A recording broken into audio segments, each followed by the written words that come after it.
السلام علیکم ورحمۃ اللہ وبرکاتہ۔ دوستو، امید کرتے ہیں انشاءاللہ آپ خیر و عافیت سے ہوں گے۔ اللہ آپ کو خیر و عافیت سے رکھے، اپنے حفظ و امان میں رکھے۔ اگر ابھی تک آپ نے ہمارا چینل سبسکرائب نہیں کیا تو برائے مہربانی ہمارا چینل ضرور سبسکرائب کر دیں اور ہماری ویڈیو کو لائک اور شیئر ضرور کریں، آپ کی بڑی مہربانی ہوگی۔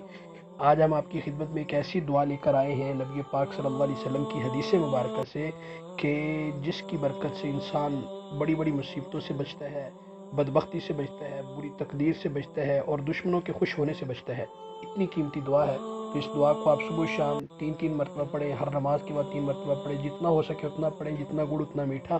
تو اب دعا کو شروع کرتے ہیں۔ اللہ کے پیارے محبوب صلی اللہ علیہ وسلم نے ارشاد فرمایا کہ یہ دعا پڑھا کرو، تو اس دعا کی برکت سے انسان مصیبت کی سختی سے بچ جاتا ہے۔ تو وہ دعا کیا ہے؟ اللہم انی اعوذ بک من جہد البلاء ودرک الشقاء وسوء القضاء وشماتۃ الاعداء۔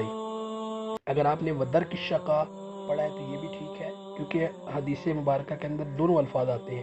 اب اس کا ترجمہ یہ ہے: اے میرے پیارے اللہ، بے شک میں تیری پناہ مانگتا ہوں مصیبت کی سختی، بدبختی کے پالینے، بری تقدیر اور دشمنوں کے خوش ہونے سے۔ اللہ تعالیٰ یہ دعا میرے لیے، آپ کے لیے، پوری امت کے لیے قبول فرمائے اور اس کو آگے دوسروں تک پہنچانے کی اللہ ہمیں توفیق عطا فرمائے۔ آمین یا رب العالمین۔